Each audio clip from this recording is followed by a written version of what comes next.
apa kita panggil kolaborasi bersama dengan Departmen Geografi dan program atau Prodi Geografi Pendidikan S2 ni sebenarnya telah lama berlaku. Saya rasa sejak mungkin lebih 5 tahun dulu lagi ya Pak Dedi. Agak lama sudah ada pelajar-pelajar kita yang terlibat dengan program ni sekarang pun sudah graduate, telah menyelesaikan kuliah masing-masing dan berjaya dalam karier masing-masing. Mungkin di kesempatan yang ada di masa akan datang, kita mungkin boleh bawa mereka untuk berkongsi juga pengalaman mereka mengikuti program-program bersama dengan student atau para pelajar Prodi Geografi Pendidikan ini. Okay. Jadi saya rasa setakat itu saja dululah ya. Saya apa yang inti yang saya nak mengatakan adalah yang pertamanya saya sangat berbesar hati dan sangat-sangat merasa dihargai dan gembira dengan peluang yang diberikan oleh Universitas Negeri Padang pada saya kali ini ya, dalam bentuk yang berbeza. Sebab selama ini bila kita ada kolaborasi, dia melibatkan perjumpaan face to face. Tapi kali ini berbeza sedikit, kita menggunakan teknologi untuk merapatkan kita walaupun kita jauh ya. Nah, di seberang Selat Melaka sana.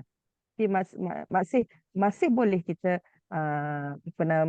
berkongsi ya ilmu dalam medium yang berbeza ini.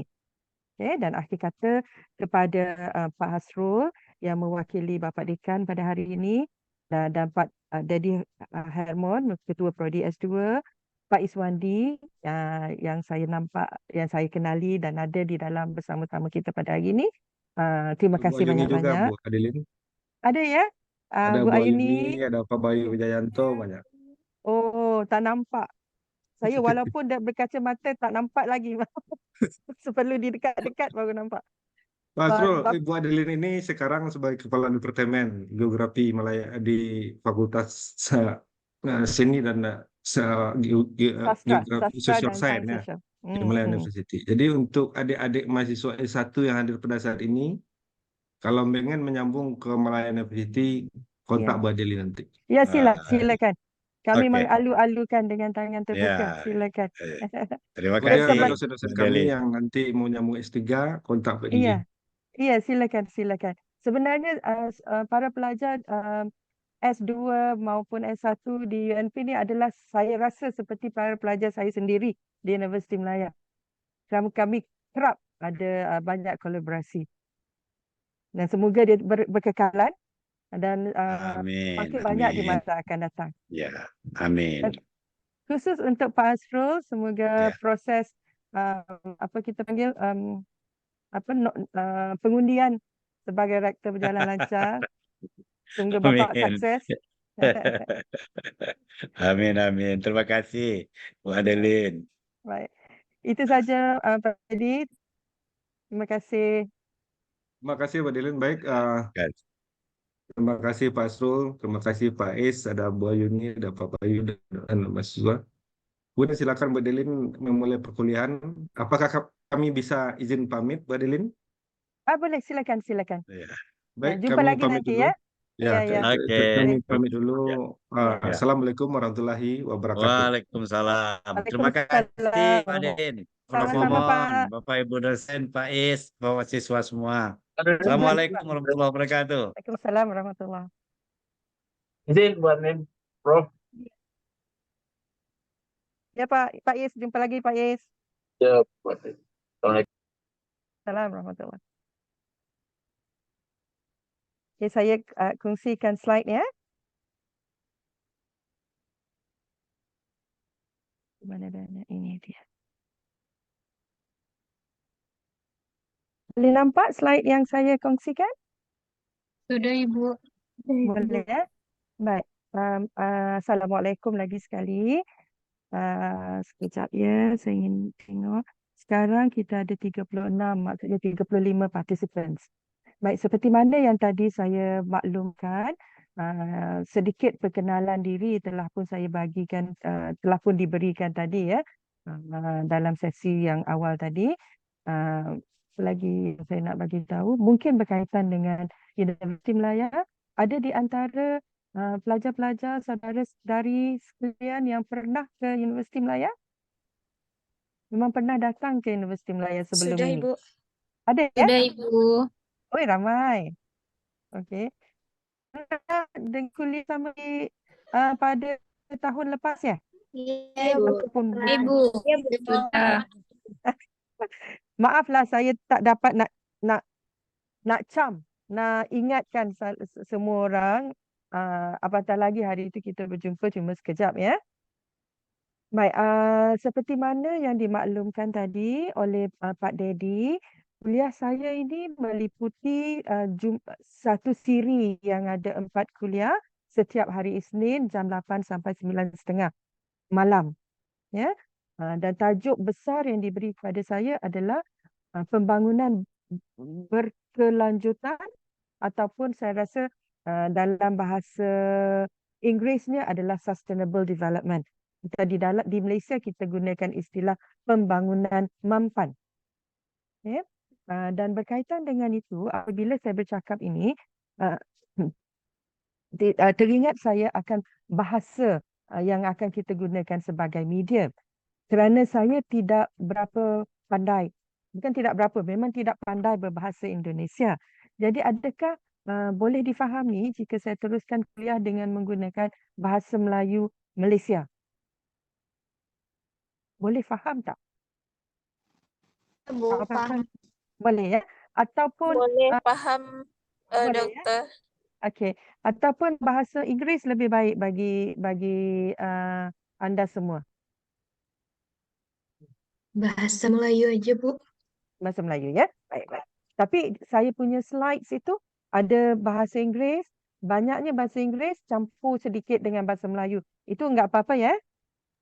Tak Okey. apa-apa, Jadi Bu. baik, kalau ada apa-apa yang kurang difahami boleh segera tanya supaya saya boleh jelaskan ya. Baik, kuliah yang akan saya berikan ini 4 siri kuliah.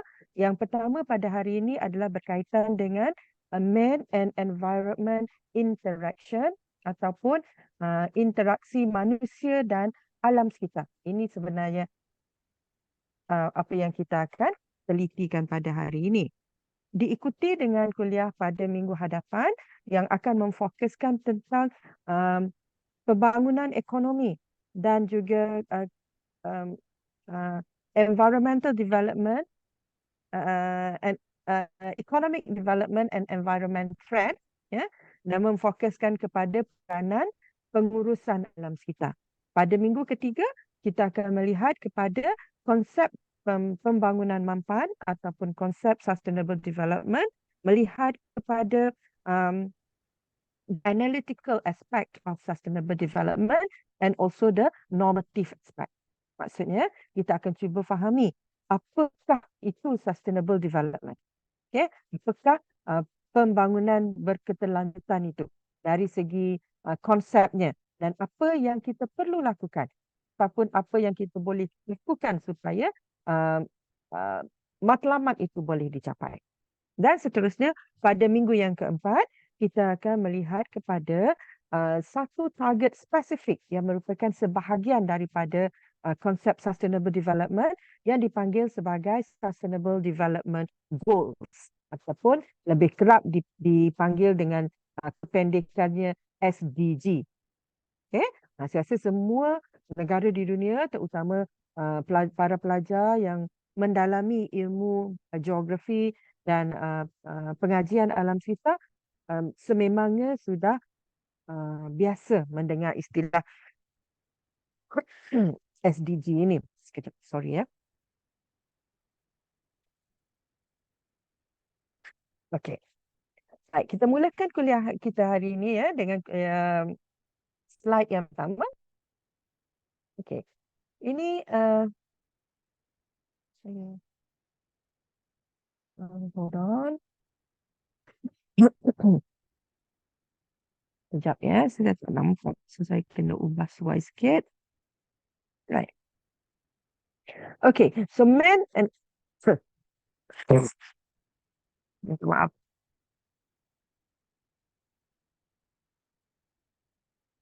Baik, apa yang kita tengok pada dalam gambar yang slide yang pertama ini adalah yang pertamanya di atas tu kita melihat satu foto yang menunjukkan hutan dan manusia berinteraksi dengan hutan tersebut dengan membawa mesin-mesin, jentera-jentera berat.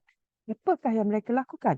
Mereka sebenarnya sedang mengambil sumber daripada alam semula jadi untuk memenuhi keperluan-keperluan manusia. So man extract resources from the environment, okay, to fulfill their needs. Apa yang mereka perlukan di sini? Pokok kayu balak mungkin dan juga ruang tanah itu ya untuk dijalankan aktiviti-aktiviti pertanian, pembangunan, pembinaan dan sebagainya. Selain daripada sumber-sumber di atas permukaan tanah, manusia juga pergi lebih jauh. They extracted minerals from under the ground. So ini adalah apa yang kita dapat lihat sebagai kesan ataupun hasil daripada proses penggalian atau mining of minerals ya. Ini maksudnya apa yang ada di permukaan bumi dipotongkan, apa yang ada dalam bumi digali untuk diambil. Semua ini adalah untuk memenuhi keperluan manusia. So, man extract resources. Manusia mengambil sumber-sumber daripada alam semula jadi untuk memenuhi keperluan mereka. Jadi, sebenarnya saya rasa mungkin 100% daripada kita pada malam ini beragama Islam. Mungkin kalau saya nampak pada nama tu saya ingat semuanya beragama Islam ya. So dalam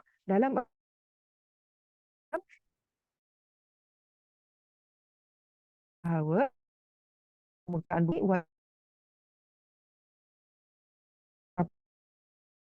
pernah ada adalah harus digunakan oleh manusia kehidupan.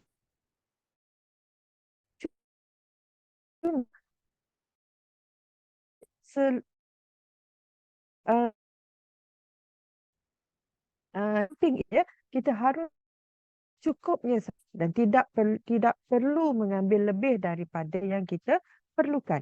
Ini adalah kerana konsep atau ajaran dalam Islam juga tidak menggalakkan pembaziran ya. Saya rasa siapa sahaja pun dalam dunia ini yang ada pegangan ataupun tiada pegangan apa-apa agama mesti percaya bahawa excessive consumption, penggunaan secara berlebihan, okay, akan membawa kepada satu keadaan yang teruk yang dipanggil sebagai resource depletion ataupun pengurangan sumber. Okay. Sumber kita nak ambil untuk kegunaan kita boleh. Tapi jika diambil secara berlebihan, dia akan membawa kepada masalah kemerosotan sumber. Okay? Dan bukan itu sahaja, apabila kita bercakap tentang hubungan manusia dengan alam sekitar ataupun interaksi manusia dengan alam sekitar ni, manusia bukan sahaja mengambil apa yang mereka perlu, malahan mereka mengembalikan apa yang mereka tidak perlu ataupun buangan-buangan sisa-sisa yang sudah mereka tidak perlukan lagi balik semula kepada alam sekitar. Tengok dalam foto ini, contohnya sisa-sisa pepejal dikembalikan ke atas permukaan bumi. Apabila manusia mengambil fossil fuel atau bahan api fosil daripada dalam bumi dan kemudian membakar bahan api fosil tersebut untuk mendapatkan tenaga, baik menggerakkan kenderaan atau menghasilkan tenaga elektrik dan sebagainya, mereka hasil pembakaran bahan api fosil itu mereka kembalikan emission ini, ya, emisi ataupun gas-gas dan asap-asap ini kembali ke atmosfera. So, dan ini adalah satu keadaan yang tidak baik. Begitu juga dalam proses perindustrian, ya, penggunaan air yang banyak, penggunaan bahan-bahan kimia yang bertoksik. Ini semua selepas mereka gunakan, dia akan kembalikan kepada alam sekitar. Right? Jadi interaksi manusia dengan alam sekitar adalah sebegitu. Di mana manusia akan ambil sumber-sumber yang mereka perlukan untuk keperluan masing-masing dan kembalikan sisa kepada alam semesta apabila mereka sudah mendapat sumber yang mereka inginkan ataupun gunakan ya, yang mereka perlukan untuk kehidupan masing-masing. Baik. Now, dalam hubungan manusia dan alam sekitar ini, secara semula jadinya, naturally, the environment has the ability to respond to human intervention so that the balance is always maintained. Okay? Dalam keadaan semula jadi, jikalau ada interaksi atau intervensi oleh manusia terhadap alam kita, alam sekitar mempunyai keupayaan semula jadi untuk mengembalikan keseimbangan tersebut. Okay? Contoh, apabila manusia tebang pokok yang berada di lereng bukit, mendedahkan permukaan lereng bukit itu ketindakan air hujan, berlakulah hakisan, menipiskan. Apabila hakisan berlaku, partikel tanah dibawa turun daripada cerun bukit ke bahagian bawah, ke bahagian hilir sungai. Ya? Dan apa yang berlaku adalah dalam jangka masa yang tertentu, lapisan tanah yang terhakis tadi akan boleh diganti balik oleh proses-proses semula jadi. Proses luluh hawa batuan, ya, the weathering process, the weathering of stones will produce soil, ya, akan menghasilkan tanah balik semula dan menggantikan tanah yang hilang diakibatkan proses hakisan tadi. Nah, keadaan seperti ini di mana alam sekitar mampu membaiki keadaan kerosakan campur tangan manusia ini, mengembalikan dia kepada keadaan asal adalah satu konsep dalam alam sekitar yang kita panggil the concept of natural equilibrium. Ya, konsep keseimbangan semula jadi. Maksudnya, jikalau manusia ambil apa yang ada di dalam alam sekitar dan memulangkan sisa balik kepada alam sekitar dalam jumlah yang tertentu, ia tidak akan mendatangkan masalah yang kritikal kerana alam sekitar mempunyai keupayaan tersendiri untuk memulihkan keadaan. Tetapi, tengok poin yang kedua ya, but if human intervention is extreme and passes the threshold level, the natural mechanism can no longer function, causing various environmental problems. Tetapi, jika campur tangan manusia ini melebihi had, okay, menyebabkan mekanisme semula jadi itu tidak dapat lagi berfungsi dengan baik. Ini menghasilkan pelbagai masalah alam sekitar. Jadi, ada satu konsep lagi di sini yang kita sebagai pelajar ataupun pendokong ilmu geografi dan alam sekitar yang perlu faham adalah the concept of threshold limit. Ya, maksudnya apa yang berlaku dia ada had. Begitu juga dalam interaksi manusia dan dengan alam sekitar ini, jikalau campur tangan manusia atau kerosakan yang dilakukan oleh manusia atau eksploitasi sumber yang dilakukan oleh manusia itu terlampau banyak, dia menyebabkan natural system itu tidak dapat lagi melakukan proses penambahbaikan untuk mengekalkan keseimbangan tadi kerana dia telah pun melepasi tahap ataupun takat yang telah yang tertentu yang boleh ditampung oleh sistem-sistem semula jadi dalam bumi. So konsep yang kedua yang penting yang perlu difahami adalah the concept of threshold limit. Had ambang. Tahap yang konsep yang kedua adalah berkaitan dengan tahap ambang ataupun threshold limit. Konsep yang pertama adalah keseimbangan semula jadi. Baik. Now, apa yang kita boleh simpulkan adalah dalam slide tadi, dalam slide yang pertama ini, apa yang kita lihat ini adalah yang kita panggil sebagai keadaan resource depletion. Sumber-sumber menjadi semakin berkurangan. Bagaimana ini berlaku? Kenapa masalah resource depletion ini berlaku? Ini adalah kerana berlakunya keadaan di mana manusia melakukan exploitation terhadap sumber-sumber semula jadi yang ada melalui kaedah penggunaan yang melampau atau excessive consumption. Ya, dalam slide yang kedua tadi yang kita lihat pencemaran ya dipulangkan kepada alam sekitar, yang ini menghasilkan masalah environmental pollution di mana waste is returned to the environment by man. Okay, so resource depletion yang pertama dengan environmental pollution, keadaan yang kedua, ini semua membawa kepada keadaan yang dipanggil sebagai environmental degradation. Okay? So, yang merah-merah ini adalah istilah-istilah yang sangat penting yang perlu kita faham dengan mendalam apabila kita bercakap tentang isu-isu yang berkaitan dengan masalah alam sekitar. So, environmental degradation ini kalau dalam bahasa Melayu di Malaysia kita panggil sebagai degradasi alam sekitar ataupun kemerosotan alam sekitar. Ya, asal daripada perkataan Inggeris grade. Penilaian ya, kita bagikan penilaian grade, degrade, menurunkan grade. Jadi menurunkan quality atau kualitas alam sekitar itu menjadi semakin berkurangan. Ya.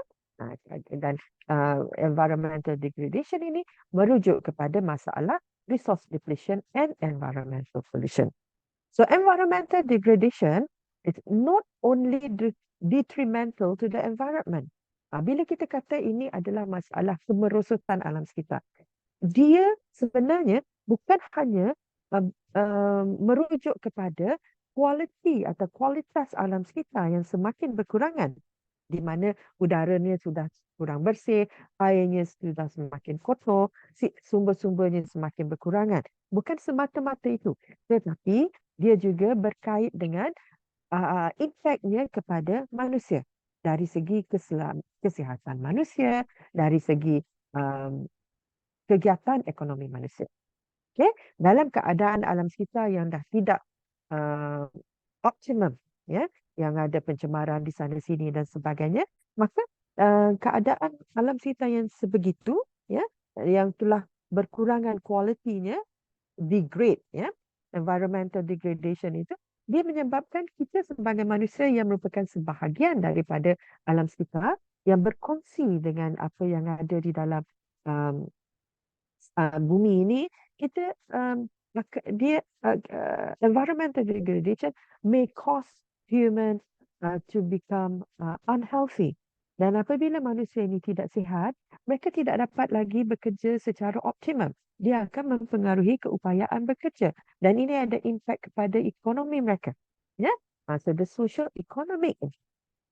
So when we talk about environmental degradation, it is not only about the trees and the rivers and the animals, but it has an equal negative impact to humans. Okay, and this will bring us to another problems or issue on environment, which we call environmental crisis atau krisis-krisis alam sekitar. Apabila proses degradasi alam sekitar ini tidak ditangani dengan baik, dia akhirnya menjadi semakin memburuk sehinggalah membawa kepada ataupun mencetuskan kepada krisis alam sekitar. So bila kita cakap tentang krisis, dia merujuk kepada perkara yang sangat kritikal, yang boleh mempunyai impact negatif yang sangat teruk, ya, sehingga kan dia levelnya adalah krisis, sesuatu yang sangat sukar untuk diuruskan lah, ya. So environmental crisis is actually environmental response to humans' intervention to the natural system. So, semua krisis-krisis alam sekitar yang kita dapati pada hari ini sebenarnya adalah tindak balas alam kepada apa yang telah pun manusia lakukan kepada alam sekitar. Right? Sebetulnya apa yang kita fahami, apa yang kita diajar ya dalam ajaran Islam, bahawa apa yang ada kesan-kesan pada muka bumi ini adalah akibat tangan-tangan manusia sendiri. Ya? Now, uh, pakar-pakar dalam bidang kajian alam sekitar cuba membuat perkiraan untuk mengira tentang impak alam sekitar. Okay? Impak intervensi atau campur tangan manusia kepada alam sekitar ini. Mereka cuba memberi nilai dan mereka cuba menciptakan formula-formula untuk mengira berapa banyakkah kesan terhadap alam sekitar ini akibat daripada campur tangan manusia. Di awal percubaan itu, apa yang pakar-pakar ini dapati adalah ataupun what they came out with adalah persamaan ini atau formula ini, di mana I equals to P times C. I merujuk kepada impact, P merujuk kepada population atau jumlah penduduk, dan C merujuk kepada consumption ataupun penggunaan sumber. Right?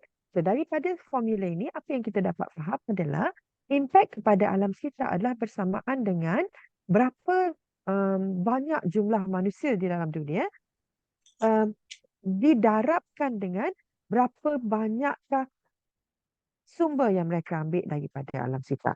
So daripada persamaan ini, kita dapat fahami bahawa lebih ramai jumlah manusia di dalam sesuatu kawasan ataupun di dalam muka bumi ini, maka lebih banyaklah sumber yang mereka gunakan, lebih banyak juga sisa yang dikembalikan kepada alam sekitar. Jadi, daripada formula ini, yang dua faktor yang mempengaruhi impak pada alam sekitar adalah jumlah penduduk dan berapa banyak mereka ambil sumber dan berapa banyak mereka kembalikan sisa kepada alam sekitar. It's very linear, very straightforward. Pada awalnya, ini diterima pakai sebagai satu formula yang tepat untuk mengira impak alam sekitar, impak tindakan manusia kepada alam sekitar.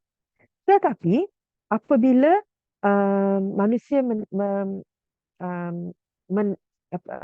the more they know about the issue, they improve the formula. Later of the year, maybe about 20 years ago, the experts in this field, they came out with a new formula, which I equals to P and A and T. Jadi maksudnya dalam formula yang baru ini, impact ini bukan sahaja bergantung kepada population, tetapi bergantung juga kepada A ataupun affluence, itu merujuk kepada kekayaan sesuatu community, upayaan dari segi ekonomi, ya, dan juga tahap teknologi yang ada di dalam sesuatu pada sesuatu community tadi, di mana jika kita lihat berbanding dengan formula dekat atas ini, consumption itu adalah bukan direct consumption. Consumption mungkin bukan dipengaruhi oleh jumlah populasi semata-mata, tetapi dipengaruhi oleh tahap kebolehan dari segi ekonomi, kemampuan dari segi ekonomi, dan juga kemampuan dari segi teknologi. Okay, so the new formula says impact equals to the number of population, the ability in terms of economic ability, and also the technology know-how. Okay, maksudnya dalam formula yang kedua ini, biarpun jumlah populasi itu tidak banyak, tetapi dengan teknologi, dengan keupayaan ekonomi, mereka dapat consume mungkin lebih banyak daripada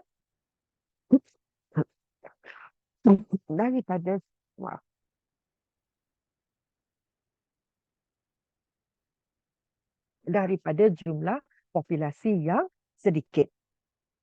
Alright? So, jika kita bandingkan dua-dua formula ini, boleh kita katakan bahawa formula yang pertama ini lebih tepat untuk kita pakai di negara-negara yang sedang membangun, negara yang tidak maju. Ataupun dalam satu lagi istilah untuk merujuk kepada negara-negara yang sedang membangun ini adalah the global south. So dalam negara-negara membangun, negara-negara dalam kumpulan Global South, mereka mungkin benar formula ini. In fact, itu adalah population didarabkan dengan consumption. Tapi bagi negara-negara maju, developed countries ataupun negara dalam kumpulan the Global North, mereka ini impact-nya bukan hanya bergantung pada population dan consumption, tetapi bergantung kepada kebolehan teknologi dan kebolehan ekonomi. Maksud yang lebih mendalam adalah apabila kita mencari solution atau mencari cara untuk menyelesaikan masalah alam sekitar, kita tidak boleh menggunakan satu cara dan dipakai di dalam semua keadaan. Okay? There is no one size fits all solution. Kalau ada penyakit, maksudnya kalau satu tablet itu tidak mungkin dia boleh menyembuhkan semua jenis penyakit. So kita mesti melihat kepada keadaan-keadaan tertentu yang berbeza di lokasi-lokasi tertentu untuk that came out with a solution, effective solution. Yeah. Therefore, the interaction between humans and the environment needs to be managed effectively and intricately, to maintain the natural balance. Okay, baik. Now, daripada apa yang saya terangkan tadi, ia menunjukkan bahawa di dalam hubungan manusia dengan alam sekitar ini, interaksinya ataupun keseimbangannya itu adalah tidak adil, ataupun tidak seimbang, berlaku ketidakseimbangan dalam interaksi manusia dengan alam sekitar. Ya, ini kita fikirkan balik semula apa yang telah saya sampaikan tadi. Alam sekitar dengan manusia. Apa yang manusia dapat daripada alam sekitar? Semua keperluannya. Resources yang diperlukannya. Dia perlukan apa? Udara untuk bernafas. Ambil daripada alam sekitar. Perlukan tempat tinggal. Dibina perlindungan dengan mengambil bahan-bahan sumber-sumber yang ada dalam alam sekitar. Perlukan makan minum untuk terus hidup. Diambil daripada alam sekitar. Jadi semuanya diambil dari alam sekitar. Dan apa yang manusia bagi pada alam sekitar? Yang manusia kembalikan kepada alam sekitar adalah apa yang mereka tidak perlukan lagi. Jadi it seems a little imbalance. Walaupun apa yang dikembalikan pada alam sekitar yang tidak diperlukan oleh manusia itu mungkin sesuatu yang diperlukan oleh alam sekitar. Okay? That penyataan mungkin adalah betul, tetapi yang kita bincangkan tadi adalah when these are done in excessive manner. Okay? So kita nak lihat sekarang apakah yang menyebabkan ketidakseimbangan itu. Antara yang selalu diperkatakan adalah berkait dengan the traditional economic perspective of the environment. The economic perspective ni berkaitan dengan environment ini, sama ada environment sebagai sumber resources ataupun environment as a waste sink, itu tempat di mana dia simpan dia punya waste, bahan sisa-sisa yang tidak diperlukan, has been undervalued. Telah pun tidak diberi nilai yang sepatutnya and not incorporated into the economic activities. Kenapa? Ini adalah kerana berdasarkan perspektif ekonomi secara tradisional, mereka merasakan bahawa environment ni adalah satu komoditi yang boleh diperolehi secara percuma. We don't give a price tag to the oxygen that we breathe. Kan? So many things that we take from the environment, we do not give value yang sepatutnya. Dan bukan sahaja ada apa yang kita perlukan dalam alam sekitar itu diperoleh secara percuma. Selain daripada itu, Yang ada nilai pun adalah diberi nilai yang tidak sepadan. Okay. Contohnya source of cheap material. Forest is considered as cheap resources. And apabila perspektif ini ada di dalam minda manusia, apabila manusia ini melihat environment sebagai sesuatu yang percuma ataupun sesuatu yang rendah nilai harganya, maka ini membawa kepada high consumption, penggunaan yang melampau, and low conservation. Tidak ada usaha untuk memulihara keadaan alam sekitar semula jadi. Ya, oleh kerana dia tidak diberikan nilai yang sepatutnya. Baik. Ini seterusnya. Slide membawa kita kepada pemikiran yang selanjutnya, itu melihat kepada apakah sebenarnya punca environmental crisis ini. Adakah semata-mata value dari segi ekonomi ataupun lebih lagi daripada itu? Secara tradisionalnya selalunya apabila kita kata resources diambil dengan terlalu banyak, it relates to the economic value of it. Ya, tapi sebenarnya adakah ini isunya? What are the real roots of environmental crisis? Okay, ini adalah satu saya pada pendapat saya lah ya, satu topik ataupun tajuk yang sangat menarik untuk kita bincangkan dan lihat dan to think about.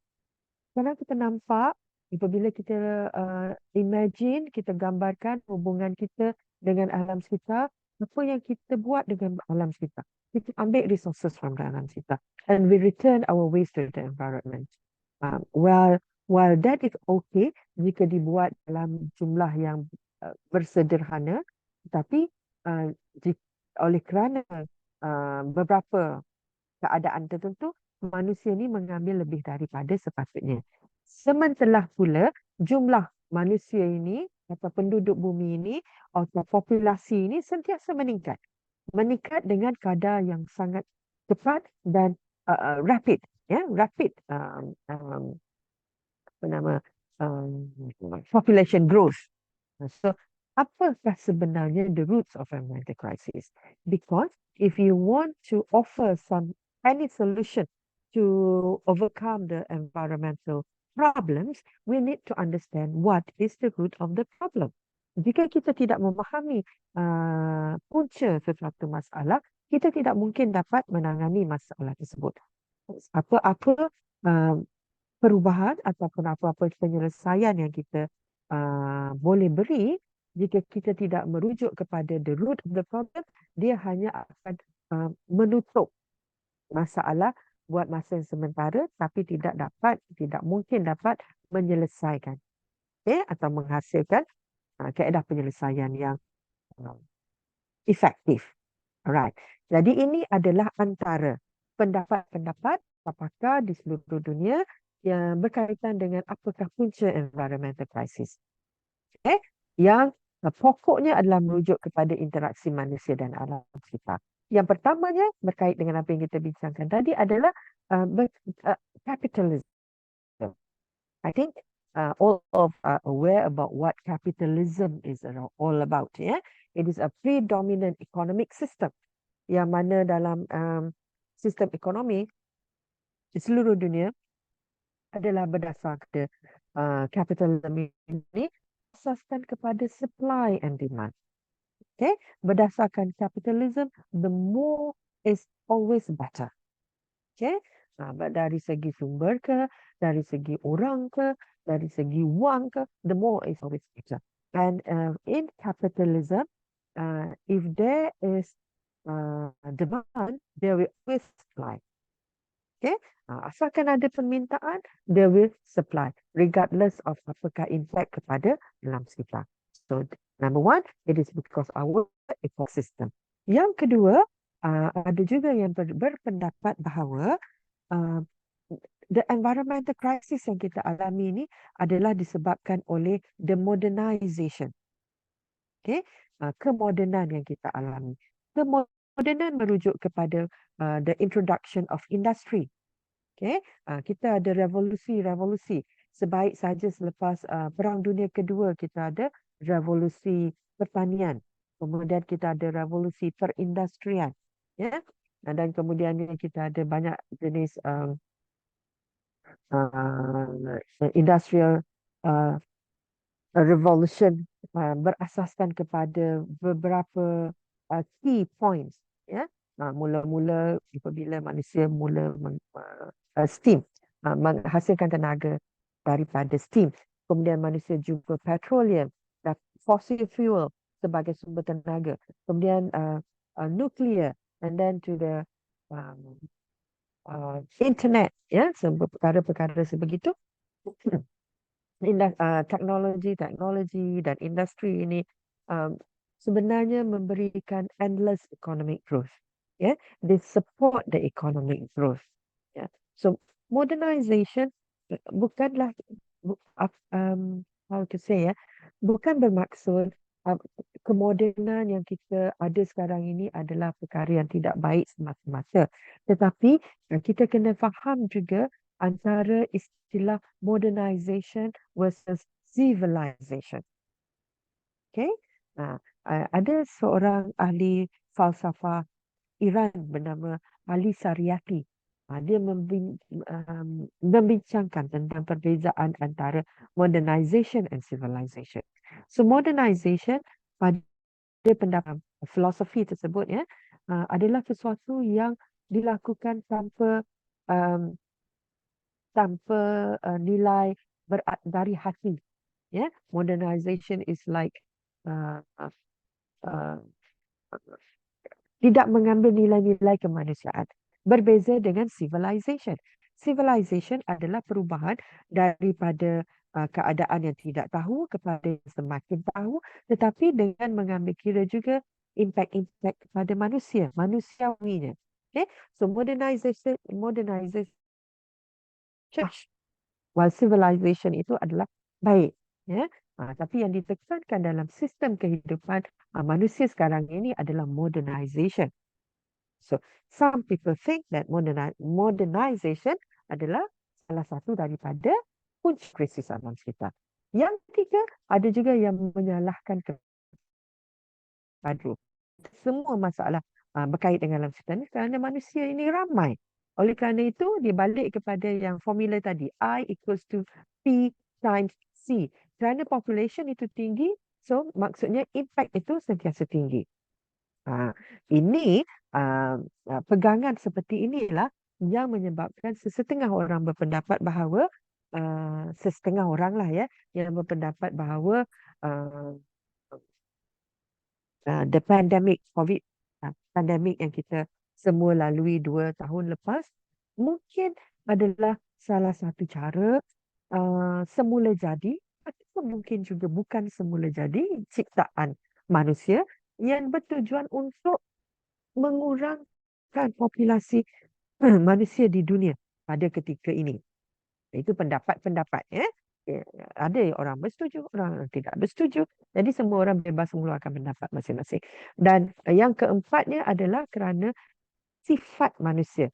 Sifat manusia yang berasaskan kepada greediness ataupun tamak haloba. So ini adalah yang dikatakan antara punca-punca ataupun the roots of environmental crisis. Ya. So kalau kita lihat pendapat-pendapat ini, semua the roots of environmental crisis itu lies within man. Okay? Punca-puncanya adalah daripada manusia, dari diri manusia. Baik. Now, daripada apa yang kita telah bincangkan tadi, mungkin kita boleh sedikit berbincang, okay, ataupun berfikir sejenak tentang penyataan-penyataan yang ada di dalam di skrin ini. Okay. Ada 3 penyataan di situ. Saya bacakan yang pertama ya. Teknologi mampu membantu manusia mengawal alam sekitar. Okay. Yang kedua, manusia adalah penghuni bumi yang istimewa dan keperluan manusia perlu diutamakan berbanding makhluk lain di dalam alam semula jadi. Setuju? Dan yang ketiga, alam sekitar perlu dipelihara demi kelangsungan hidup manusia. Baik. Sekarang di antara saudara-saudari sekalian ya, penyataan yang pertama. Jika sesiapa bersetuju, boleh tunjukkan tangan, angkat tangan supaya saya boleh nampak berapa orang yang bersetuju dengan penyataan yang pertama. Bahawa teknologi itu mampu untuk membantu manusia mengawal alam sekitar. Jadi saya sebut masa saya bercakap dengan Pak Dedi tadi ya, bahawa di Malaysia ini sekarang ini keadaan terlalu panas. Apabila keadaan terlalu panas, hujan tidak turun, tumbuh-tumbuhan pun mengalami kering, tidak boleh mengeluarkan hasil. Jadi apa yang dilakukan adalah antaranya adalah satu proses yang kita panggil cloud seeding atau pembenihan awan. Manusia menggunakan teknologi menciptakan awan supaya awan boleh menurunkan hujan. So dalam konteks ini, teknologi mampu membantu manusia mengawal alam sekitar. Siapa bersetuju boleh angkat tangan. Okey. Yang kedua, manusia adalah penghuni bumi yang istimewa dan keperluan manusia perlu diutamakan berbanding dengan makhluk-makhluk lain dalam alam semula jadi. Ini juga satu kenyataan yang saya rasa logik. Betul tak? Ya, mungkin ada orang yang bersetuju dengan pendapat ini. Yang ketiga, alam sekitar perlu dipelihara demi kelangsungan hidup manusia. Juga satu statement yang tepat ya, dari perspektif masing-masing. Jadi apa yang nak diberitahu di sini adalah yang tiga-tiga kenyataan yang saya baca tadi itu adalah viewpoint, okay, ataupun pendapat yang dipersetujui di seluruh dunia ya, berkait dengan man and environment interaction, berkait dengan hubungan manusia dengan alam sekitar. Dan tiga viewpoint ini dikenali sebagai technocentric, anthropocentric dan ecocentric. Jadi jika anda merasakan bahawa kenyataan yang pertama itu adalah yang you rasa awak nak sokong yang itu, maksudnya awak ada masuk dalam golongan orang yang viewpointnya bersifat technocentric. For you, technology is very important. Ya, kebanyakan kalau orang-orang yang dari bidang engineering, kejuruteraan, contohnya, mereka mungkin merasakan bahawa poin nombor satu atau penyataan pertama ini adalah sangat tepat. Okay? Yang kedua ini, dia merasakan manusia itu adalah sangat penting. Yang ini kita panggil sebagai anthropocentric. Berpusatkan pemikirannya, mindanya berpusatkan kepada kepentingan manusia sebagai ahli dalam muka bumi, makhluk dalam bumi ini. Dan yang ketiganya adalah alam sekitar yang diberi keutamaan. Padanya alam sekitar, pokok, haiwan, manusia, semuanya adalah satu level yang sama. So ini adalah ecocentric. Okay? So this viewpoint about man-environment interaction will determine how minta maaf. Will determine the human's action towards the natural environment. Ya, dan viewpoint ini dibentuk daripada ilmu dan juga pengalaman hidup seseorang itu. Okay, saudara-saudari sekalian ni, program magister geografi dengan geografi pendidikan kan, So when you graduated, you become teachers, you become lecturers, and or if you choose to be any career at all, you become a citizen. Dan peranan kita di dalam alam sekitar ini adalah sangat penting. Ya, dia bergantung kepada kita punya viewpoint ini. So technocentric adalah maksudnya adalah absolute faith in technology, believes that human have control over nature through technology advancement. Orang yang berfikiran technocentric ini, apabila ada sahaja masalah dalam alam sekitar, mereka merasakan teknologi boleh membantu. Seperti saya cakap tadi, cloud seeding, GPU string. Kalau ada banjir, contohnya di Malaysia juga kita kerap banjir. Apa yang kadang-kala orang yang berpendapat atau berfikiran teknosentrik ini, jika mereka menjadi pembuat keputusan yang dibuat adalah galikan sungai supaya sungai jadi makin dalam. Apabila sungai makin dalam, maka sungai boleh menampung lebih banyak air. So banjir tidak akan berlaku. Ataupun kita lebarkan sungai. So that is technocentric. Orang yang berpendapat anthropocentric, dia merasakan bahawa human is the center of the universe. Apa-apa sekalipun perlu diutamakan keperluan manusia. Dan ecocentric adalah when people recognizes all species as equal. Jadi pendapat-pendapat ataupun viewpoint ini akan menentukan tindakan atau tindak balas daripada seseorang individual. Okey? Baik. Ada apa-apa soalan setakat ini sebelum kita masuk ke bahagian yang seterusnya?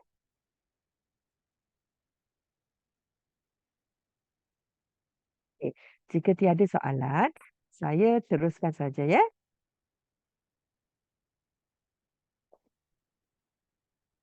Oops.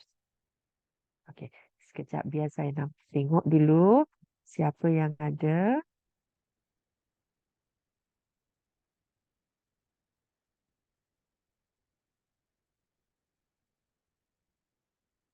Okey.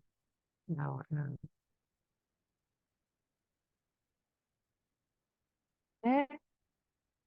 Okey.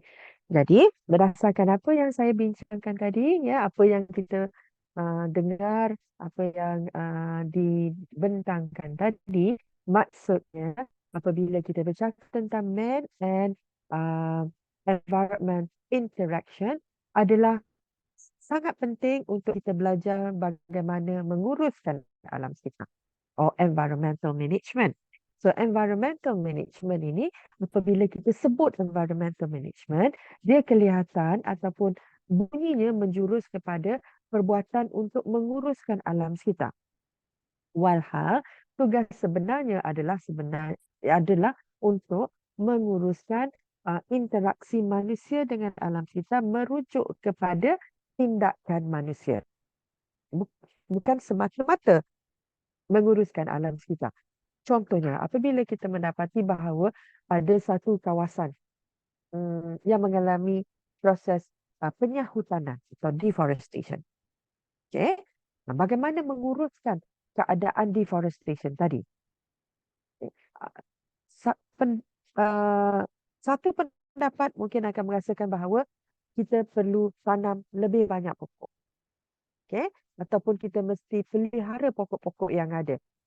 Jika pokok itu sakit, dia perlu dipelihara supaya tidak berlaku kerosakan ataupun penyakit itu tidak merebak. Tetapi satu pendapat lagi adalah merujuk kepada apa yang kita boleh buat kepada fikiran manusia supaya mereka boleh berubah tingkah laku dalam hubungan manusia dengan dalam interaksi manusia dengan alam sekitar tadi. Kita baca statement yang pertama ini. Environmental management is not, as the phrase could suggest, the management of the environment as such. Okay? Walaupun namanya environmental management, dia bukanlah nak menguruskan environment itu semata-mata. Tetapi dia merujuk kepada management of the interaction of modern human societies with their impact upon the environment. Yang sebenarnya diuruskan adalah interaksi manusia dalam alam sekitar. Okay? Oleh itu, bila kita sebut pengurusan alam sekitar atau environmental management, it is not about the conservation of environment semata-mata. It's not solely about conservation of environment, but rather the conservation of environment for humankind's sake. Okay?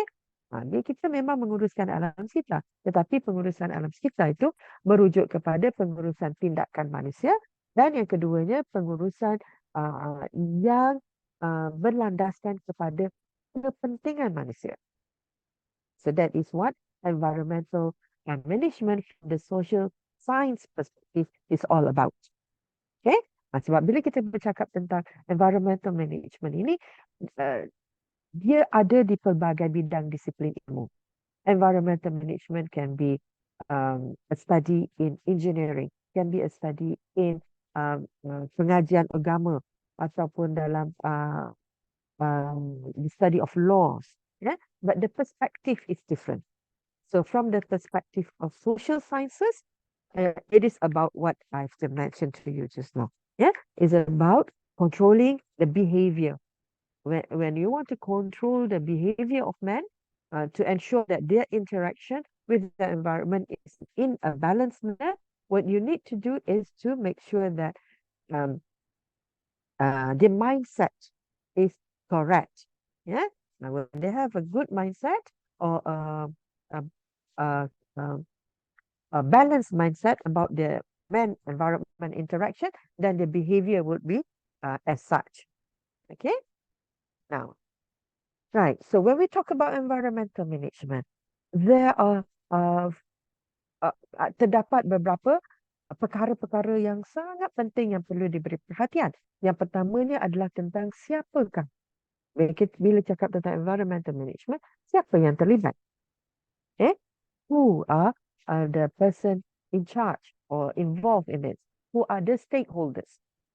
Dan bila kita bercakap tentang stakeholders ini, pengurusan alam sekitar bukanlah semata-mata terletak di bahu kerajaan sahaja, contohnya. Okay, dia melibatkan juga pihak-pihak swasta, orang-orang perseorangan, NGO dan sebagainya. Yang kedua, dari segi lokasi dan juga dari segi ruangan, ya. Bila kita lihat dari segi geografi, kita suka lihat dari segi ruangan, ya. Dan ruangan itu merujuk kepada di mana dan juga skala. Skala, so it involves many spatial scales ranging from local to the global scales. Okay? Dan apakah yang terlibat dalam environmental management ini? Dia merujuk kepada apa yang kita nak capai. So the goals, ya, involve many and diverse goals yang melibatkan hal-hal berkaitan dengan optimization of resource use, minimization of environmental degradation, and also avoidance of environmental disaster. Okay, right. So that is what environmental management is all about. Now, sorry, minta maaf.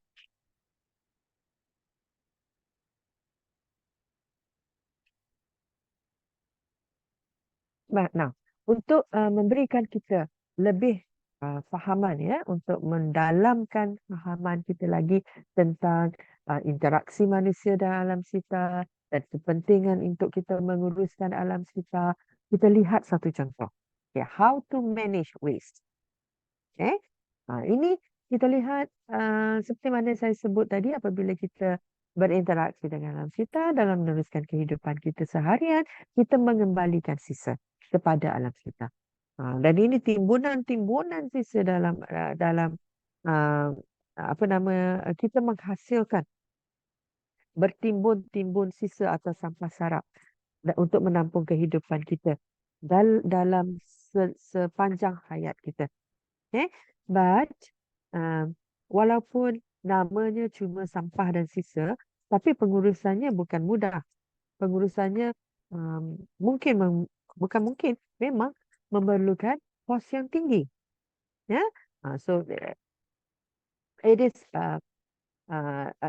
jom kita lihatlah, mari kita lihat bagaimanakah cara untuk kita menguruskan sisa ini. Kenapa saya membawakan isu ini sekarang ini?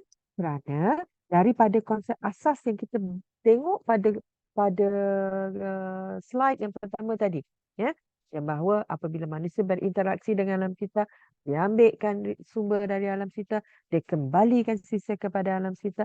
Jadi sekarang kita nak lihat, now, bagaimana cara untuk kita menguruskan ini. Okay? Baik. When we talk about waste management, ya, selalunya kita akan bercakap tentang bagaimana cara untuk kita dispose waste. Bila terhasilnya sisa yang sebanyak macam ni, what are you going to do with it? Kalau sisa sedikit-sedikit pada zaman-zaman dulu-dulu in the past, people don't produce too much waste.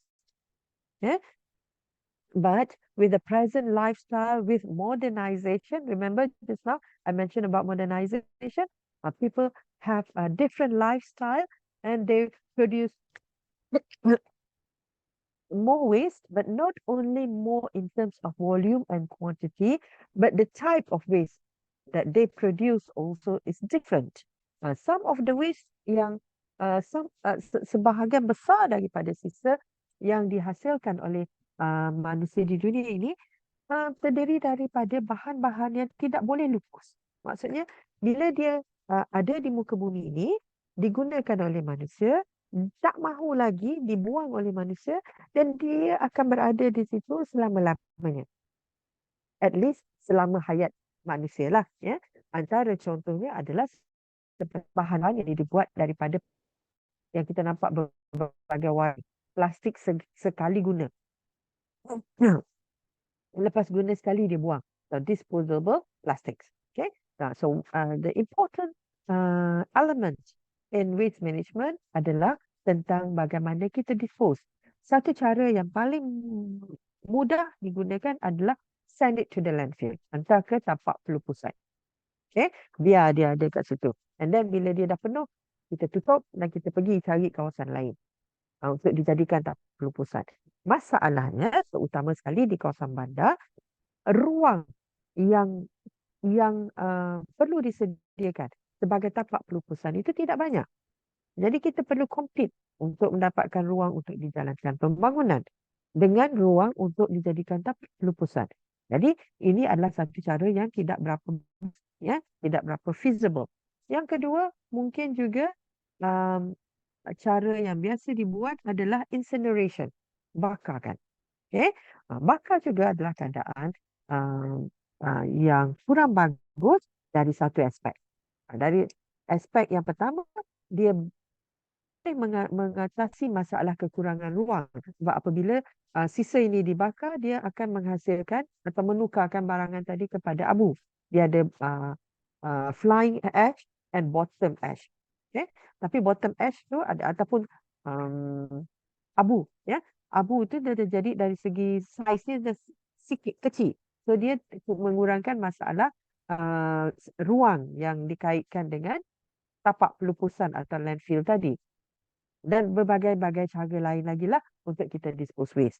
Jadi kalau itulah masalahnya, adakah penyelesaian yang lebih baik? Setengah orang kata the solution is to recycle waste. Maksudnya, bila kita guna bahan dan kita mahu pakai bahan tadi, kita fabrikasikan semula. Okay? Kita masukkan dalam kilang dan hasilkan satu barangan baru daripada barangan yang telah digunakan tadi. Jadi dengan cara itu, kita menghalang daripada sisa tadi sampai ke tapak pelupusan. Satu. Yang kedua, kita juga boleh mencegah daripada mengambil lebih banyak sumber baru daripada alam kita kerana kita menghasilkan barang baru daripada sumber sedia ada. Okay, so recycling seems to be a good option. Okay, dan berkaitan dengan waste management atau pengurusan sisa, pengurusan sampah sarap, recycling ini adalah satu cara yang baik di mana dia boleh mengurangkan masalah berkaitan dengan pelupusan dan juga mengurangkan masalah berkaitan dengan pengekstrakan ataupun pengambilan sumber yang banyak daripada alam sekitar. But is waste recycling an environmental friendly activity? Betul ke? Kita semula sisa ini adalah satu cara yang baik.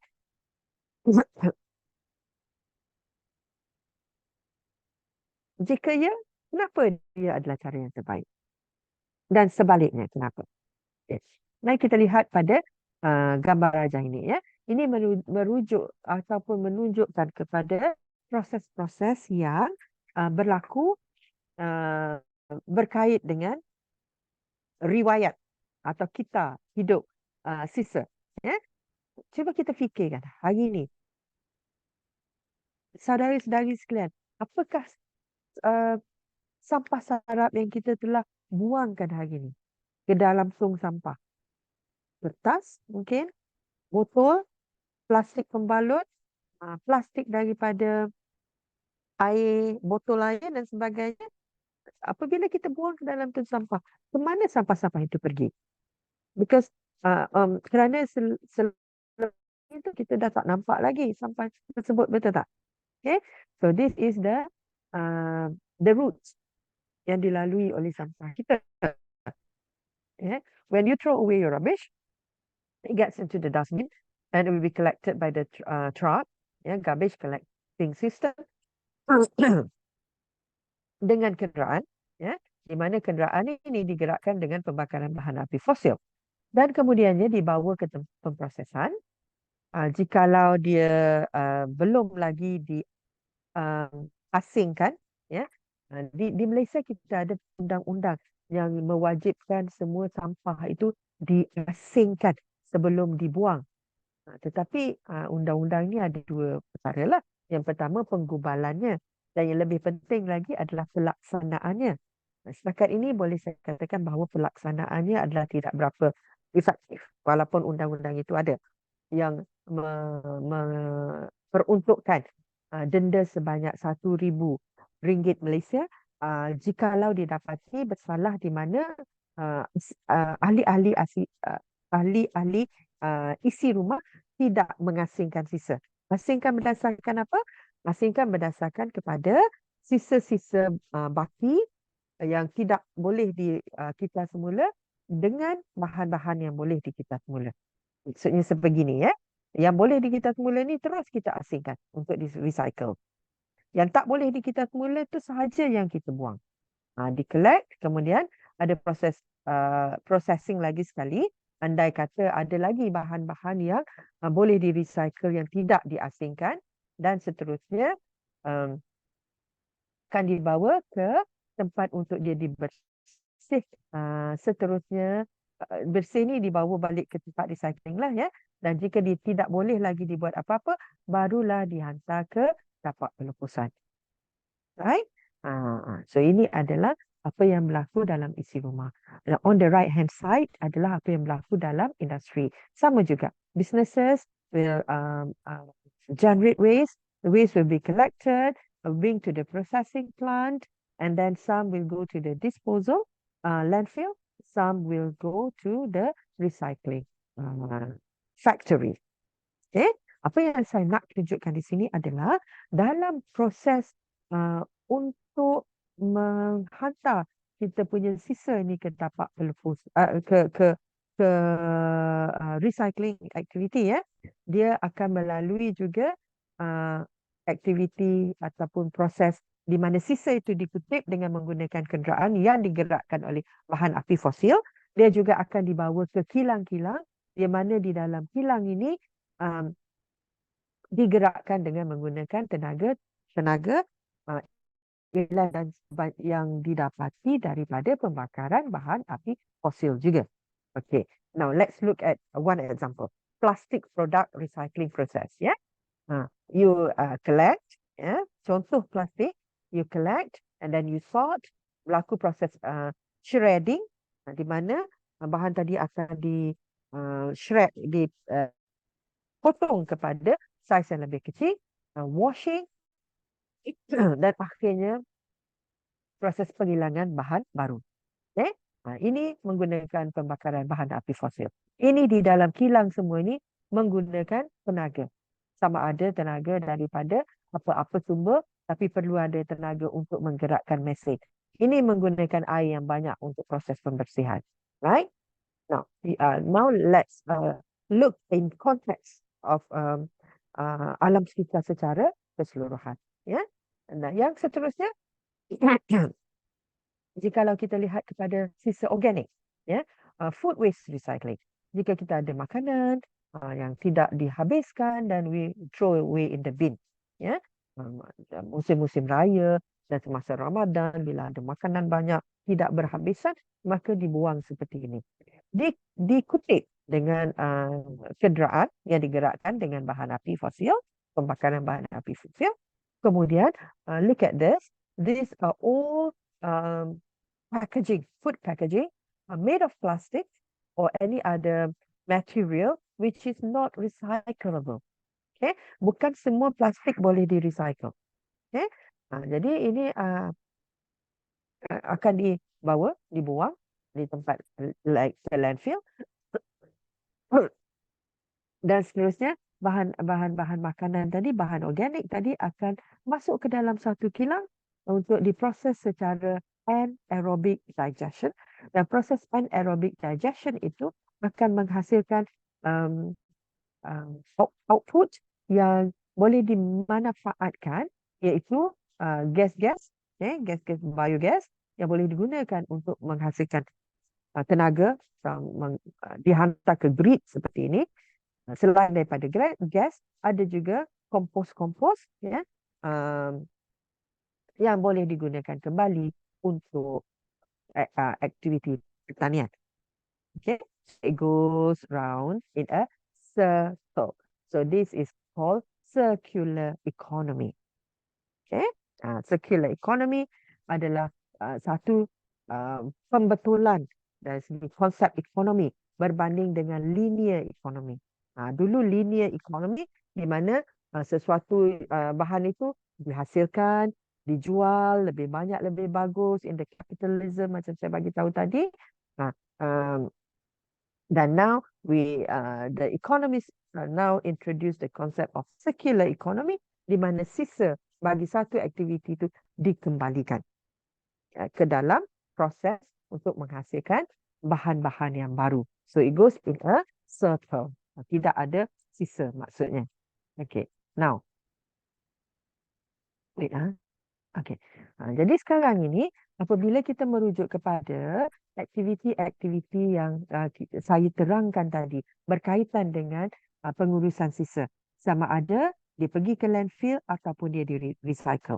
Landfill ada masalah-masalah. Banyak masalah. Tapi dalam masa yang terhad ini saya tidak dapat menerangkan dengan mendalam. InsyaAllah jika ada kesempatan kita boleh bincang lagi, ya, lebih banyak tentang perkara ini.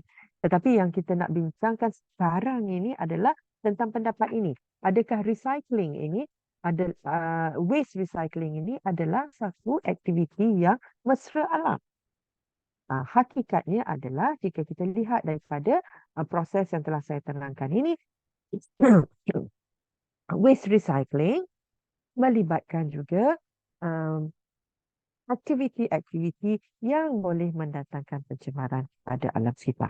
Ya, penggunaan bahan api fosil untuk menggerakkan kenderaan, untuk menggerakkan mesin-mesin, semuanya mendatangkan pencemaran kepada alam sekitar. Jadi maksudnya di sini secara keseluruhan, apa yang saya terangkan, apa yang saya boleh nyatakan adalah apabila kita cuba when we try to come out with solution to environmental problems. Contohnya masalah tentang sisa. Kita ada banyak sisa. Kita tak ada tempat untuk kita kumpulkan semua sisa-sisa tadi. So what do? Kita kata langkahnya adalah kita promote recycling. Recycling is excellent solution berkaitan dengan dua perkara yang berkait dengan sisa. Yang pertamanya dia menghalang daripada sisa dibuang di landfill, di tapak pelupusan. Yang kedua, dia menghalang daripada keperluan untuk mendapatkan bahan baru daripada alam sekitar. Ya, tetapi pada masa yang sama, proses itu juga melepaskan gas-gas ke atmosfera. Okay? So, it is good one way in managing waste, tapi pada masa yang sama, dia juga contribute kepada pelepasan gas rumah hijau. Jadi, apa yang saya nak katakan adalah kita mesti balancekan. Ya, yang mana satu yang kurang merosakkan daripada kedua-dua yang merosakkan itu. Okay? Yang mana satu yang lebih minimal impactnya. Remember when I mentioned to you the formula of I equals to P AT or I equals to P times C. So kita boleh kira impact tu dan mana satu yang impactnya adalah lebih minima, yang itulah yang terbaik. Tapi dalam konteks pengurusan alam sekitar, pengurusan sisa pepejal ini, ialah adalah untuk kita elakkan dari penghasilan sisa. Macam mana nak elak daripada penghasilan sisa? Maka jika kita tidak perlu untuk membalut kuih itu dengan plastik, kemudian diletakkan di dalam bekas dibuat daripada plastik juga, maka kita boleh elak daripada itu. Tidak perlu dibalut dengan begitu banyak. Bila kita nak membeli, mungkin kita boleh bawa bekas kita sendiri. We do not have to take the plastic bag from the retailer. Yang kedua, we may want to reduce the amount of waste that we produce, then we reuse, then recycle. Recycle is here. It's not a very high in the hierarchy. Yeah. So walaupun kita kata recycle, because semua orang sekarang bila waste saja semua orang cakap pasal recycling, but you need to beware about the implications. Ya. Apa yang saya nak tunjukkan di sini adalah apabila berlaku kerosakan ke dalam alam sekitar akibat daripada interaksi manusia dengan alam sekitar yang tidak seimbang ini, untuk menanganinya atau untuk mengatasinya, untuk menghasilkan solusinya adalah tidak mudah. Okay? Tidak mudah. Walaupun kita cuba hasilkan, we try to come up with solutions, tapi sebagaimana yang kita tengok dalam konteks pengurusan sisa pepejal ini, solutionsnya may have other impact to the environment. Okay? So the best thing to do is to prevent from destruction to the environment. Prevent from taking too much from the environment. Okay? Jadi inilah yang kita akan lihat dalam kuliah yang akan datang pada minggu hadapan tentang the evolution of environmental management. So it seems that man has realized that we have done something not right to the environment many years ago. It started in the 1960s and until now it has never settled. Ya, walaupun kita sudah sedar sejak dari dulu bahawa ada sesuatu yang tidak betul dalam hubungan kita manusia dengan environment, tapi selaras dengan perubahan fahaman kita, kedalaman ilmu kita, begitulah juga berlakunya perubahan terhadap isu-isu yang ada di dalam alam sekitar dan sehingga dia seolah-olah ada satu evolusi. Dan evolusi ini boleh dibahagikan kepada fasa-fasa yang berbeza mengikut masa. Dan ini ya yang kita akan isikan dalam kuliah pada minggu hadapan. Jadi untuk kuliah hari ini saya berhenti di sini dahulu. Berkaitan dengan saya tinggalkan di sini ya, bahawa pengurusan alam sekitar ini adalah sangat penting dan kita akan sambung pada kuliah yang akan datang. Untuk malam itu saja, terima kasih banyak-banyak daripada saya. Bu Adeline, Ya, saya. kita minta dulu pertanyaan dari Silakan. dua orang. Bila silakan. Yang pertama dari mahasiswa S2 kita, yang pertanyaan kedua dari mahasiswa S1. Silakan singkat saja pertanyaan. Silakan. Yang dari S1 dulu.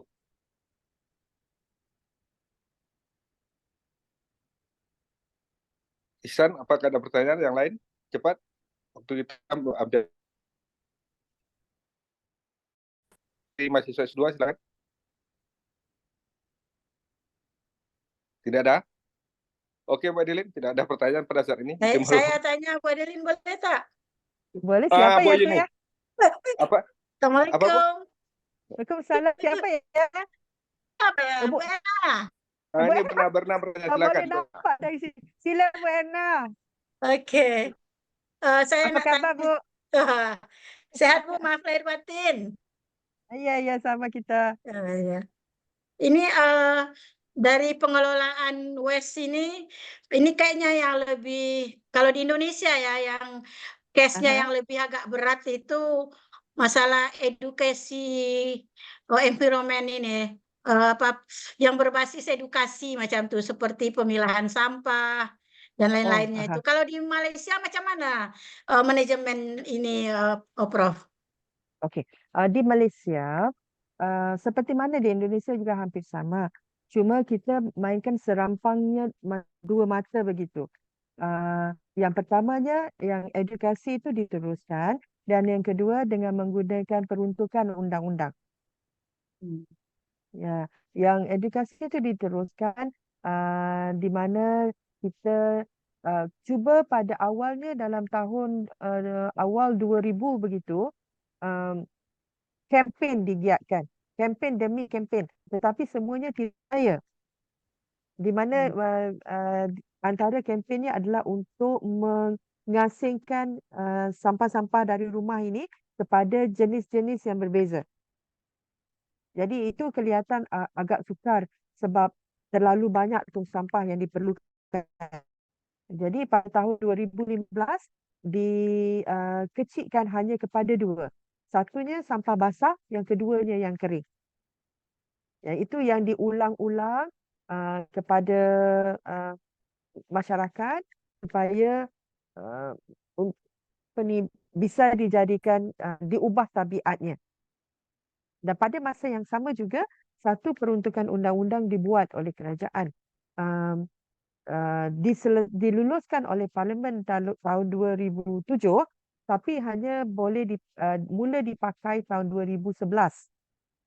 Di mana antara peruntukan perundangannya adalah mesti dari rumah diasingkan. Dan jika tidak diasingkan, boleh didenda sebanyak RM1,000 setiap orang. Jadi pada awalnya pelaksanaannya kelihatan agak agresif juga, tapi tidak dapat sustain. Maksudnya tidak dapat diteruskan. Antara puncanya adalah kerana kekurangan tenaga menggerakkannya itu.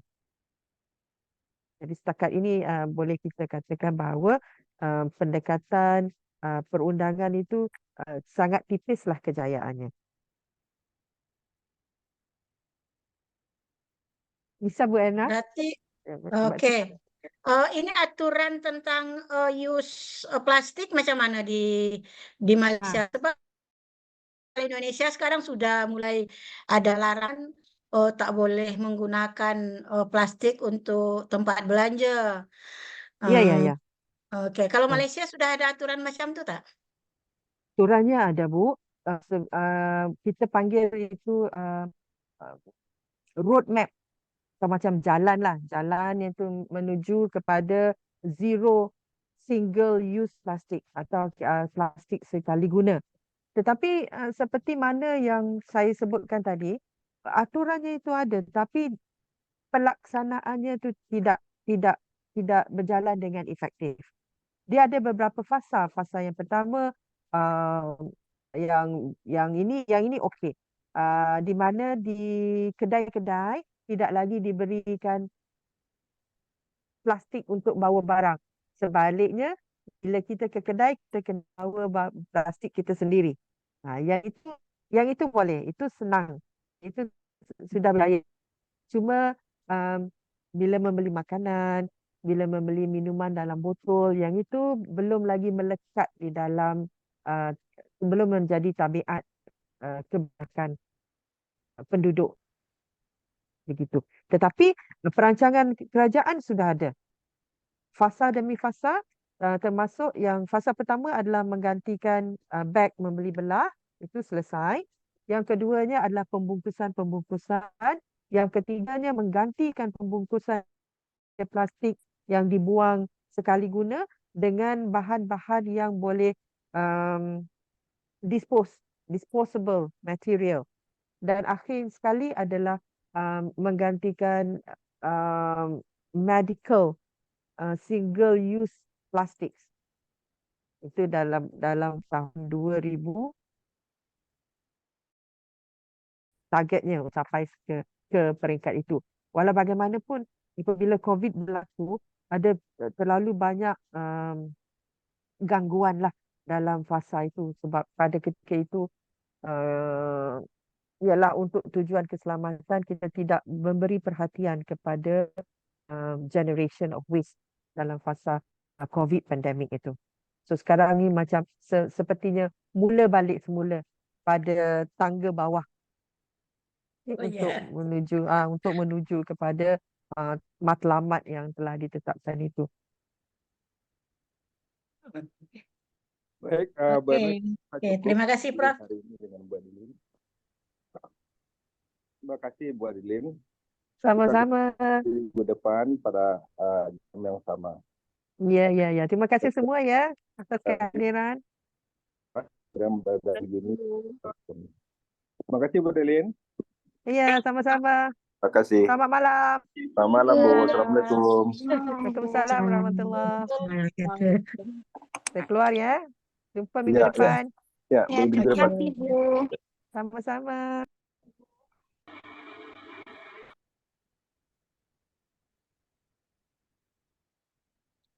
Oke, terima kasih kehadirannya semua. Ini mahasiswa S1 harus masuk karena ini geografi 4.0 ini merupakan filosofi dasar dari kebencanaan. Kemudian mahasiswa S2 kita juga hadir di sini. Minggu depan kita ketemu lagi. Assalamualaikum. Waalaikumsalam warahmatullahi wabarakatuh. Waalaikumsalam warahmatullahi wabarakatuh. Terima kasih.